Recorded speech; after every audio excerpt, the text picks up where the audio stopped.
The sound of keys hitting the marble floor echoed through the fancy car showroom like gunshots. "Ma'am, I already told you, we don't serve your kind here." Marcus Thompson's voice cut through the air like a knife.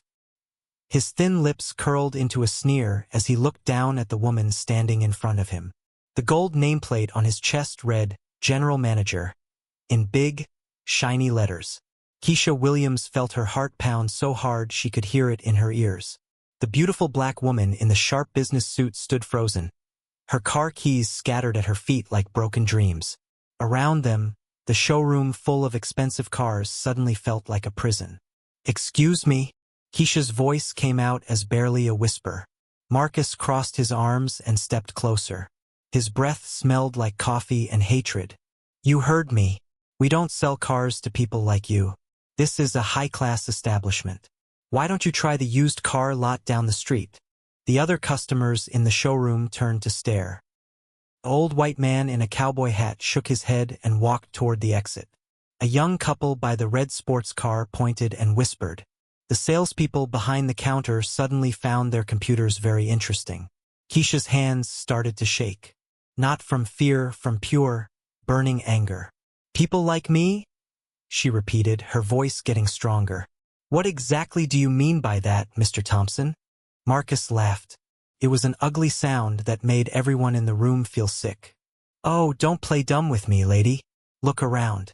See any other urban customers in here? This ain't the welfare office." That's when Keisha's phone started buzzing in her purse. The caller ID made her eyes go wide. Robert Sinclair, owner. The same Robert Sinclair whose name was painted in gold letters across the front of this very dealership. But Marcus didn't know that. Marcus had no idea who was really standing in front of him. Keisha looked at her phone, then back at Marcus. A slow smile spread across her face, the kind of smile that made smart people run away. "Answer it," Marcus said, rolling his eyes. "Call your ride. You're leaving anyway." Keisha pressed the green button. "Hello, Robert," she said loud enough for everyone to hear. "I'm actually at your dealership right now. Yes, the one on 5th Street. I was hoping to buy that new Mercedes we talked about, but..." Marcus's face went from red to white to green in about 3 seconds. "But your manager just told me you don't serve my kind here." The silence in the showroom was so thick you could cut it with a knife. Even the music from the speakers seemed to stop. Robert's voice came through the phone speaker, loud and clear and angrier than thunder. He said, "What?" That's when the front door of the dealership burst open. A man in an expensive suit came running in like his hair was on fire. His face was red, and sweat was pouring down his forehead. Behind him came 2 other men in suits, followed by a woman with a clipboard who was practically jogging to keep up. "Mrs. Williams," the man shouted across the showroom. "Mrs. Williams, I am so sorry. I came as soon as Robert called." But that wasn't the shocking part. The shocking part was what Marcus did next. He looked at the man running toward them, looked back at Keisha, and his face twisted into something ugly and mean. "I don't care who you called, lady," Marcus snarled. "I don't care if you know the owner's cousin's dog. You're not buying a car here today, and that's final." That's when everything went completely crazy. The man in the suit stopped running. His mouth fell open like he'd been slapped. The woman with the clipboard dropped all her papers. The customers who were still in the showroom started pulling out their phones. And Keisha? Keisha just smiled that scary smile again. Because Marcus Thompson had just made the biggest mistake of his entire life. But he still didn't know it yet. And what happened next would change everything. Not just for Marcus, not just for Keisha, but for everyone watching. The man in the expensive suit looked at Marcus, looked at Keisha, and said 4 words that made the whole room go silent. "Do you know who?" But before he could finish the question, Marcus did something that made everyone gasp. Something that would be recorded on 6 different phones and shared across the internet within the hour. Something that would cost him everything. Marcus grabbed Keisha's arm. "Get out!" he hissed through his teeth. "Now!" The gasps from everyone watching were so loud they sounded like a wave crashing. Phone cameras flashed like lightning. The man in the expensive suit looked like he was about to faint. But Keisha didn't move. She looked down at Marcus's hand on her arm, then back up at his face. Her voice was calm as a lake before a storm. "Take your hand off me." "Or what?" Marcus sneered. "You'll call your lawyer? You'll sue us?" "Lady, I've been doing this for 15 years. I know how to handle people like—" "Marcus!" The shout came from the man in the suit, and it was so loud that car alarms in the parking lot started going off. His face was purple now, and the veins in his forehead looked like they might explode. "Let go of her right now." But Marcus was too angry to think straight, too full of hate to listen, too stupid to realize he was digging his own grave. "Mind your business, Gary," Marcus snapped at the man. "I'm the manager here, not you.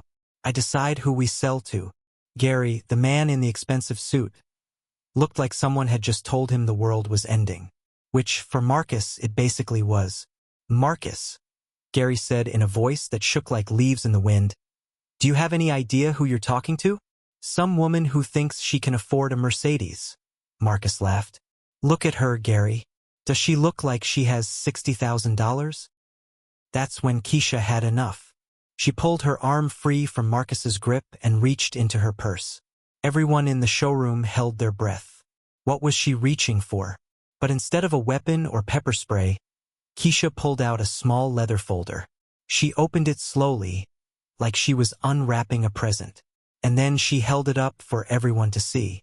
It was a business card holder. But not just any business card holder. This one was made of real gold and had diamonds around the edges. And inside was a business card that made Gary fall down in a chair like his legs had stopped working. The card was thick white paper with silver letters that seemed to glow under the showroom lights. And on that card, in beautiful fancy writing, were the words that changed everything. Keisha Williams, Chief Executive Officer, Williams Enterprises, Fortune 500 company. But that wasn't the part that made everyone's jaws hit the floor. The part that made everyone's jaws hit the floor was what was written at the bottom of the card in smaller letters. Sinclair Automotive Group, primary investor and board chair. The silence in the showroom was so complete you could hear people's hearts beating. Gary made a sound like air being let out of a balloon. The woman with the clipboard started crying. The customers with their phones out looked like they'd just witnessed a miracle. And Marcus? Marcus looked at the card, looked at Keisha, looked at Gary, and his face went through about 50 different expressions in 5 seconds. Confusion, disbelief, understanding, and then pure cold terror.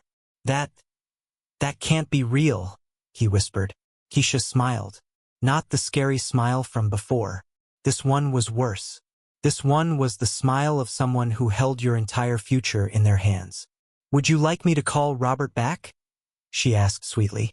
"I'm sure he'd love to explain to you how real it is." But before Marcus could answer, Gary found his voice again. "Mrs. Williams," he said, and his voice cracked like a teenager's. "Mrs. Williams, I am Gary Patterson, the regional director.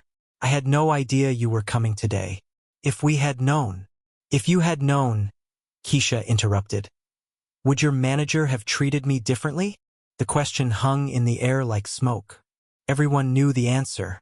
Everyone except Marcus, who was still staring at that business card like it might bite him. I, Gary stammered. "Because from where I'm standing," Keisha continued, her voice getting stronger with every word, "it looks like your establishment refuses service based on the color of someone's skin. Is that the kind of business Robert Sinclair runs?" "No," Gary practically screamed. "No, Mrs. Williams, absolutely not. This is... He turned to look at Marcus, and his eyes were full of fire. "This is completely unacceptable." That's when Marcus finally realized what was happening. That's when it finally hit him that he had just refused service to the woman who could shut down the entire dealership with one phone call. The woman whose investment money probably paid his salary. The woman who could destroy his career, his reputation, his entire life with a single word. "Wait," Marcus said, and his voice was shaking now. Wait. There's been a misunderstanding." Keisha raised one eyebrow. "A misunderstanding? I didn't know who you were," Marcus said. taking a step toward her. If I had known, you would have treated me with respect? Keisha asked. Only if you knew I was rich? Only if you knew I was important. Marcus opened his mouth, but no words came out, because they both knew the truth. Everyone in that showroom knew the truth. He would have kept being racist and horrible if he thought he could get away with it. What about the next black woman who walks in here? Keisha asked. The one who isn't a CEO? The one who doesn't have a gold business card? How will you treat her? Marcus's face was gray now, like old concrete. Sweat was running down his face like rain. I would treat her with respect too, he lied. Would you? Keisha's phone buzzed again.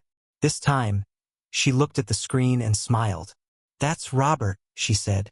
He's in the parking lot. He drove here himself when I told him what happened. Through the big glass windows of the showroom, everyone could see a big black car pulling up outside. The license plate read, Sinclair 1. Gary looked like he was about to throw up. The woman with the clipboard was crying harder now. The customers were backing away like they were watching a car crash in slow motion. And Marcus? Marcus was looking toward the door like he was watching his executioner walk in.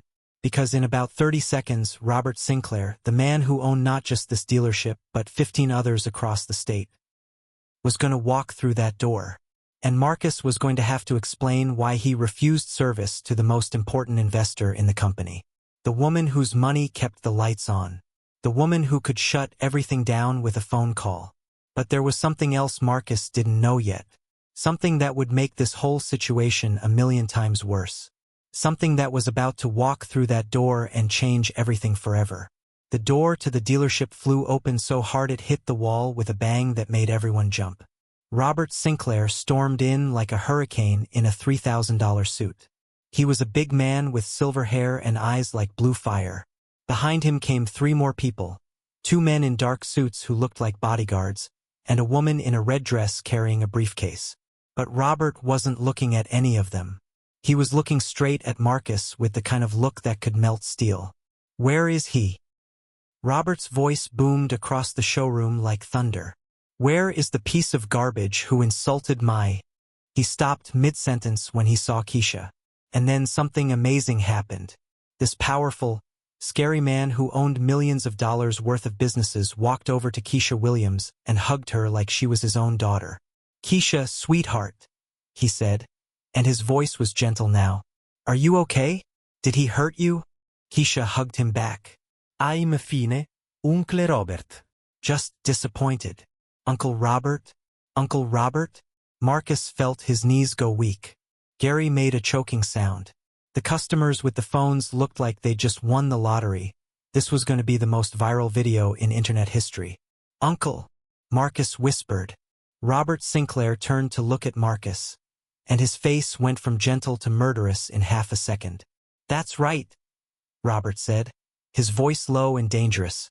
Keisha Williams isn't just my biggest investor. She isn't just the CEO of the company that owns 40% of my business. He took a step toward Marcus, then another. Each step sounded like a judge's hammer coming down. She's family. Marcus's mouth opened and closed like a fish out of water. No sounds came out. Let me tell you what happened here today, Robert continued, getting closer to Marcus with every word. My niece, a brilliant businesswoman who built a Fortune 500 company from nothing, walked into MY dealership to buy a car with her own money. Another step. Marcus was backing up now, but there was nowhere to go. And your manager decided that the color of her skin meant she didn't deserve to be treated like a human being. Mr. Sinclair, Marcus started, but Robert held up his hand. I'm not done talking. The woman in the red dress opened her briefcase and pulled out a tablet. She started typing fast, her fingers flying over the screen. Janet here is from our legal department, Robert said without taking his eyes off Marcus. She's writing up the paperwork to make sure you never work in car sales again. Anywhere. Ever. Marcus's face went white. You can't do that. Can't I? Robert smiled, but it wasn't a nice smile. I own 15 dealerships. I sit on the board of the Auto Dealers Association. I play golf with the owners of every major car lot in 3 states. He pulled out his phone. One phone call, Marcus. One phone call and your career is over. But that wasn't even the worst part yet. The worst part was what happened next. Gary, who had been quiet this whole time, suddenly stepped forward. Mr. Sinclair, he said, there's something else you need to know. Robert turned to look at him. What? Gary's voice was shaking. This isn't the first time. The words hit the showroom like a bomb going off. What did you say? Robert's voice was deadly quiet. Marcus has done this before, Gary said, and the words came out in a rush like water breaking through a dam. 3 times in the past year. Maybe more. We've had complaints, but corporate always buried them because his sales numbers were good. Keisha gasped. Robert's face went purple. You knew? Robert roared at Gary. You knew he was doing this and you didn't stop him? The complaints always got handled at the corporate level, Gary said, backing away. I tried to talk to him, but nothing. Robert exploded. You let this racist piece of garbage represent my company? You let him turn away customers because of their skin color. That's when Marcus made his biggest mistake yet. He opened his mouth. Look, Mr. Sinclair, Marcus said. Maybe I was a little harsh, but you have to understand. People like her, they usually can't afford these cars. I was just trying to save everyone time. The silence that followed was so complete it felt like the world had stopped spinning. Robert stared at Marcus for a long moment. Then he started laughing. But it wasn't a happy laugh. It was the kind of laugh that made everyone's skin crawl. People like her, Robert repeated. People like her? He turned to the woman with the tablet. Janet, change of plans. I don't just want him fired. I want him prosecuted for discrimination. I want him sued into the ground. I want his name on every blacklist in the country. Already on it, sir, Janet said, typing even faster. Marcus was shaking now. You can't ruin my life over this. I have a family. You should have thought about that before you decided to be a racist, Keisha said quietly. But Robert wasn't done. He pulled out his phone and started making calls right there in front of everyone. Hello, Mike? It's Robert Sinclair. I need you to run Marcus Thompson's name through your system. Yes, I'll wait. Marcus looked around desperately. The customers were still filming. Gary was backing toward the exit. Even the salespeople behind the counter were staring at him like he had some kind of disease. What's that, Mike? Robert said into the phone. 3 formal complaints in 6 months? All from black customers? And corporate buried them. Marcus felt like he was going to throw up. Well, they're not buried anymore, Robert continued. I want copies of everything. Every complaint, every report, every email. Send them to my lawyer. He hung up and looked at Marcus. 15 years, Robert said. 15 years you've been doing this. 15 years you've been turning away customers, hurting people, destroying lives. Marcus opened his mouth to deny it, but Robert wasn't finished. And the worst part? The absolute worst part is that you thought you could do it to my family and get away with it. That's when the police cars pulled up outside. Blue and red lights started flashing through the windows. Car doors slammed. Heavy footsteps headed toward the dealership entrance. Marcus looked at the police cars, looked at Robert, looked at Keisha. You called the cops on me? He whispered. I called them on a business that refuses service based on race, Keisha said calmly. That's a federal crime, Marcus. The police walked through the door just as Marcus's phone started ringing. He looked at the caller ID and went even whiter than before. It was his wife. Someone had already posted the videos online. The story was spreading across social media like wildfire. His wife had seen her husband on the internet, being racist to a black woman on camera. And that's when Marcus realized something terrible. This wasn't just going to cost him his job. This was going to cost him everything. His career, his reputation, his marriage. His entire life was about to fall apart because he couldn't see past the color of someone's skin. But there was still one more shock coming. One more twist that would make this story legendary. Because as the police officers walked over to talk to Marcus, Keisha pulled out her phone and made one final call. Hello? Channel 7 News? This is Keisha Williams, CEO of Williams Enterprises. I have a story for you. 20 minutes later, the parking lot looked like a circus. News vans with giant satellite dishes lined the street. Reporters with microphones pushed against the windows trying to get the perfect shot. Police officers kept the crowd back while more customers gathered to watch the show. Inside the dealership, Marcus sat in a chair with his head in his hands while a police officer took notes.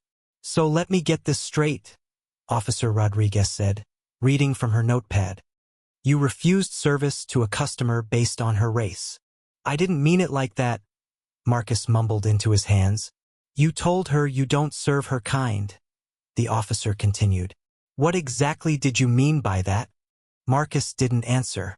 He couldn't, because they all knew exactly what he meant. Across the showroom, Keisha was talking to a different officer while Robert stood beside her like a bodyguard. Gary had disappeared somewhere, probably to update his resume because he was definitely getting fired too. That's when the first news crew made it inside. "This is Sandra Martinez with Channel 7 News," said a woman in a bright blue suit, speaking into a camera. "I'm here at Sinclair Automotive where a shocking case of racial discrimination has just," which, as a CEO, she kind of did. "I came here to purchase a vehicle," she said clearly. "I was told by the manager that this establishment doesn't serve people like me. When I asked what he meant, he made it clear that he was referring to my race." "And what happened when you revealed your identity as CEO of Williams Enterprises?" "The discrimination didn't stop," Keisha said. "Even after he learned who I was, the manager continued to refuse me service. It was only when my uncle arrived that the staff began to take the situation seriously." Behind them, Marcus looked up from his chair. His eyes were red and his face was blotchy. He'd been crying. "I want to say something," he said loudly. Everyone turned to look at him. The cameras swung around like spotlights. "Marcus Thompson," Officer Rodriguez warned. "You don't have to say anything without a lawyer present." But Marcus was past caring about lawyers.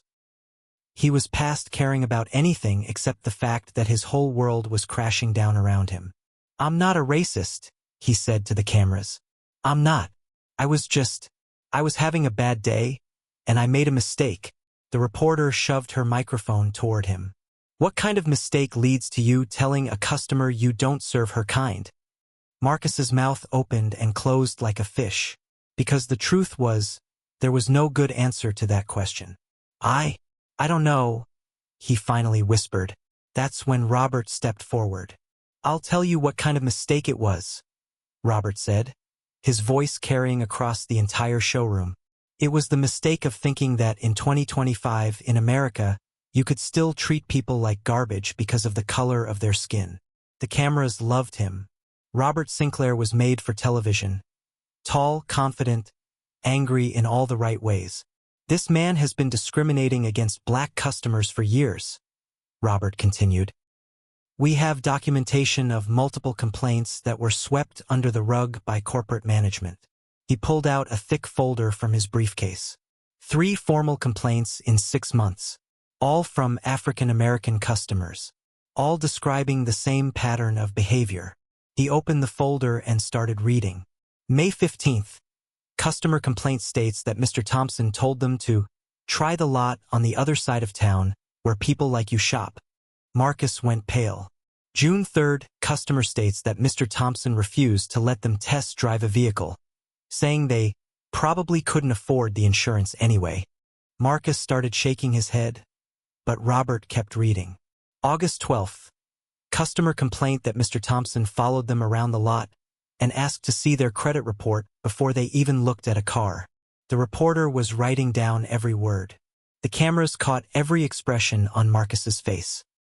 "And today," Robert said, closing the folder, "he made the mistake of discriminating against my niece, the CEO of one of the most successful companies in this state." That's when Marcus snapped. "How was I supposed to know she was rich?" he screamed, jumping up from his chair. "She didn't look like she had money. She didn't dress like a CEO." The silence that followed was deafening. Officer Rodriguez stepped forward. "Sir, you need to calm down." "I need to calm down?" Marcus laughed, but it was a crazy sound. My life is ruined.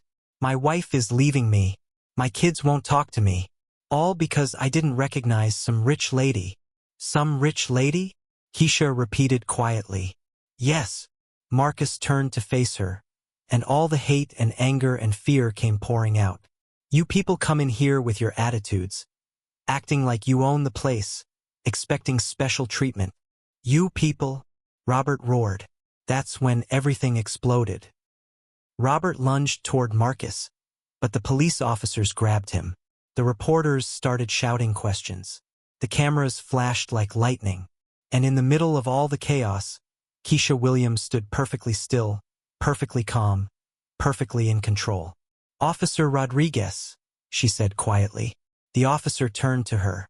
I'd like to press full charges for discrimination, harassment, and assault. Assault? Marcus sputtered. I barely touched you. You grabbed my arm, Keisha said, in front of multiple witnesses, while refusing me service because of my race. That's assault in the commission of a hate crime. Marcus's face went gray. Federal charges. Officer Rodriguez nodded. That's serious prison time. The reporter pushed forward with her microphone again. Mrs. Williams, what do you want people to learn from this situation? Keisha looked directly into the camera. When she spoke, her voice was strong and clear. I want people to understand that racism isn't over just because we have laws against it. It's alive and well, and it happens every single day to people who don't have the power or platform to fight back. She paused, letting that sink in. I was lucky. I had resources, connections, family support. But what about the single mother who gets turned away from a car lot? What about the young man who gets followed around a store? What about all the people who don't have cameras recording their humiliation? The showroom was completely quiet except for the sound of cameras clicking. This isn't just about me, Keisha continued. This is about every person who has ever been judged by their appearance instead of their character. Every person who has been denied opportunities because of ignorance and hate. She turned to look at Marcus, who was crying again. And it's about making sure that people like Mr. Thompson learn that actions have consequences. That's when Marcus's phone rang again. He looked at the caller ID and his face crumpled.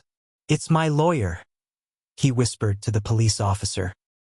He says the FBI wants to talk to me about civil rights violations. The FBI, Marcus Thompson, who had gotten up that morning thinking it was just another day at work, was now facing federal charges that could put him in prison for years. All because he couldn't see past the color of someone's skin. But the story wasn't over yet. Because as the police officers led Marcus toward the door in handcuffs, something happened that nobody expected. Something that would make this story legendary forever. Keisha Williams did something that shocked everyone, including herself. Wait! Keisha's voice cut through all the noise like a bell ringing. Everyone stopped. The police officers stopped walking. The reporters stopped shouting. Even Marcus stopped crying. Wait! She said again, louder this time. Officer Rodriguez turned around. Ma'am! Keisha looked at Marcus in his handcuffs. His shirt was wrinkled, his tie was crooked, and his face was red and puffy from crying. He looked like a broken man. I want to ask Mr. Thompson a question, she said. The police officer looked confused. Ma'am, he's under arrest. You don't have to. Please, Keisha interrupted. Just one question. Marcus looked up at her with eyes full of fear and shame. Do you have children, Mr. Thompson? The question caught everyone off guard. Marcus blinked, confused. What? Do you have children? Keisha repeated. Marcus nodded slowly. 2. A boy and a girl. How old? 7 and 9, Marcus whispered. Keisha walked closer to him. The cameras followed her every step. What are their names? Emma and Jake, Marcus said, and for the first time his voice was soft instead of angry. Do you love them? Marcus started crying again, but these tears were different. More than anything in the world. What do you want them to learn about how to treat people? Marcus stared at her. He opened his mouth, but no words came out. I asked you a question, Mr. Thompson. Keisha said gently. What do you want to teach your children about treating people with respect? Marcus's voice cracked. I want them to be kind, to treat everyone equally, to judge people by who they are inside, not what they look like. The showroom was so quiet you could hear a pin drop. Then why? Keisha asked. Did you not treat me that way today? Marcus looked down at his feet. When he spoke, his voice was barely a whisper. Because I'm ignorant. Because I was raised to think terrible things. Because I let fear and hate control me instead of trying to be better. He looked up at her, and his eyes were full of pain. Because I'm not the man I want my children to think I am. Keisha stared at him for a long moment. Then she turned to Officer Rodriguez. I'd like to speak with you privately, please. The officer nodded and they walked to the corner of the showroom. Everyone watched as Keisha whispered something in the officer's ear. Then something else. Then something that made the officer's eyes go wide. When they came back, Officer Rodriguez was shaking her head. Ma'am, are you sure about this? I'm sure, Keisha said. She turned to face the cameras. Ladies and gentlemen, I want to make something clear. What happened here today was wrong. Discrimination is wrong. Racism is wrong. And there must be consequences. Everyone nodded. This was what they expected to hear. But I also believe in the power of education over punishment. I believe in the possibility of redemption. And I believe that sometimes, the most powerful thing you can do is show grace to someone who doesn't deserve it. The reporters started whispering to each other. Where was this going? Mr. Thompson, Keisha said, turning back to Marcus. I'm going to make you an offer. Marcus looked up, confused and hopeful. I'm not dropping the charges, she said, and his face fell. What you did was illegal, and the law needs to run its course. Marcus nodded, defeated. But, Keisha continued, I'm going to recommend to the judge that instead of prison time, you spend 1 year working at inner-city community centers, teaching children about respect and tolerance, learning from the families you've hurt with your ignorance. Marcus's mouth fell open. I'm going to recommend that you spend your weekends at diversity training seminars, not as punishment but as education, so you can understand the pain your words and actions cause. She stepped closer to him.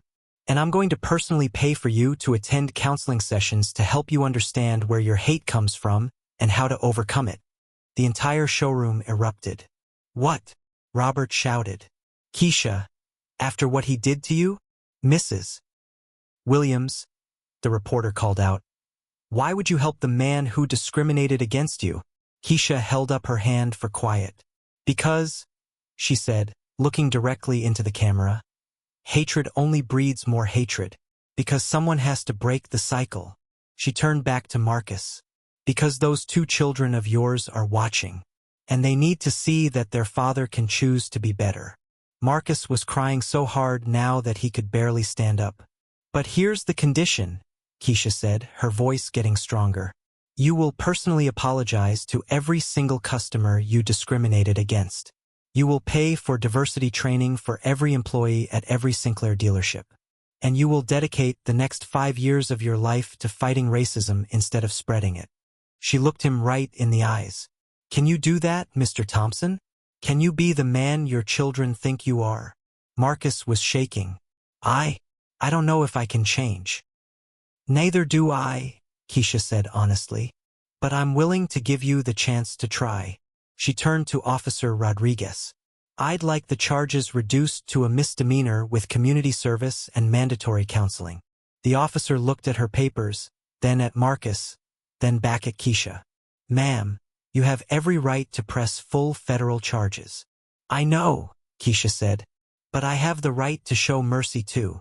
That's when something amazing happened. Marcus Thompson, still in handcuffs, fell to his knees right there in the middle of the showroom.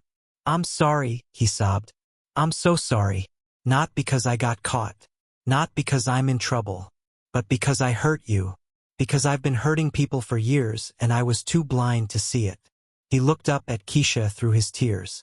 I don't deserve your kindness. But if you give me this chance, I swear on my children's lives that I will spend every day trying to earn it. Keisha looked down at him. Then she did something that made everyone in the showroom gasp.